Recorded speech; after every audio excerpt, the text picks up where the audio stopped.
6:48, here's your Smart Start top stories for Wednesday. And new this morning, two sisters will be arraigned on charges of arson and murder. They're the accused suspects behind this fire that claimed the life of a 5-year-old boy. The two were taken into custody just last night. So Ron Spitzer is joining us live at the Hall of Justice with these latest new this morning details about these arrests and the reaction from the boys' family members. Ron.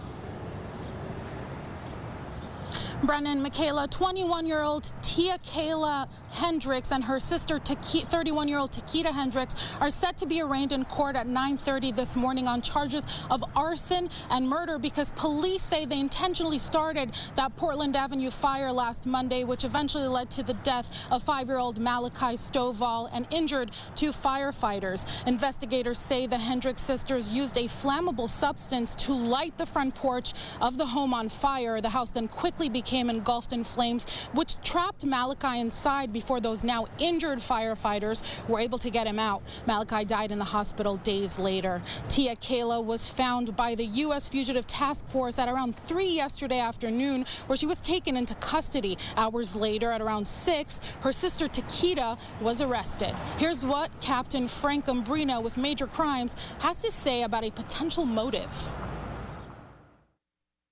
What I can say is that Malachi and his family had absolutely nothing to do with the tragedy that occurred. They had no connection to anything that may have precipitated the setting of the house on fire. Beyond that, I'm not going to get into the exact motive at this time. There's still investigation to be done. And quite frankly, who cares what the motive? We care what the motive was. But in the big scheme of things, who cares? This is just a senseless tragedy that took the life of an innocent 5-year-old kid. But Malachi's family was not involved in any type of incident that precipitated this. But beyond that, I can't get into it yet. Yeah, and we were able to speak with Malachi's family during that press conference. They say they were overwhelmed with emotion over the justice they feel was reached in this case.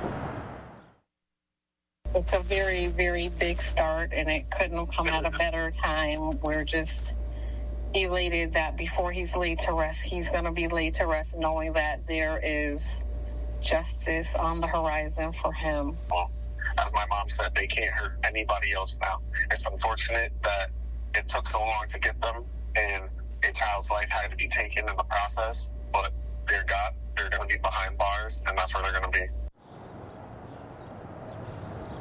Now, those firefighters injured in that rescue are set to be out for some time, and police say they may present additional charges along with that part of the case to a Monroe County grand jury at a later date. Reporting from Rochester, Ron Spitzer, News 8. Ron, thank you. That's this morning. Later on today, recognizing 79 years since the atomic bomb was dropped on the Japanese cities of Hiroshima and Nagasaki. People around the world here in the Rochester region honoring the hundreds of thousands of lives lost when the bombs flattened the cities instantaneously. Tonight, the Genesee Valley Citizens for Peace group will have a vigil at the Avon Traffic Circle, a tradition carried out now for 50 years. The commemoration often features live music and ends with the lighting of candles and singing.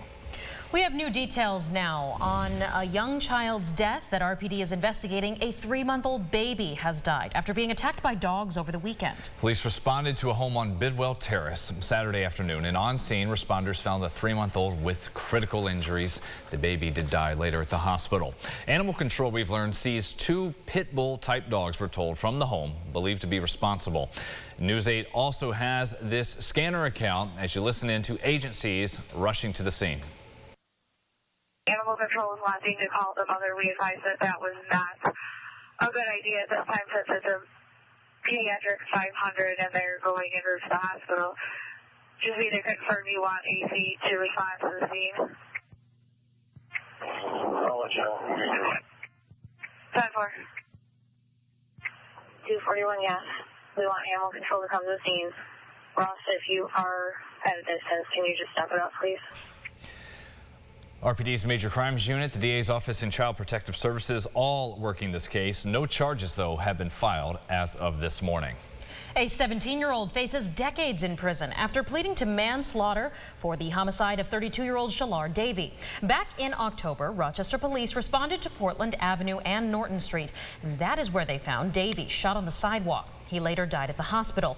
During the investigation, police identified 17-year-old Jordan Torres as the shooter. He was located in Mount Vernon after he fled Monroe County, and Torres is expected to be sentenced to 24 years in state prison. Sunrise traffic updates here 5 minutes ago until 7 o'clock. Out on the east side of Webster, crash just reported the last half hour at Salt Road and Ridge Road. We'll keep an eye on that. Closer to the metro, everything moving along at speed and showing up green on our map. All over the place the next couple of days. August bringing just about everything, but we will enjoy what we've got over Rochester. Beautiful clear skies, low humidity, temperatures just going to be climbing from a cold spot. Everybody in the 50s this morning. Henrietta, Brockport 55, Penfield 56. Greece at 58 degrees, mid to upper 70s. We're 10 degrees even below average at times under that sunshine. And then tomorrow we start to see things change. Increase in cloud coverage, maybe a little bit of drizzle here and there. And here we go. Friday is the day we are circling, focused on for heavy torrential downpours as Debbie heads our direction. Torrential. We will have updates on the weather news coming your way at 7:25. That does it for us for Sunrise. And thank you for sharing your morning with us. CBS Mornings is up next.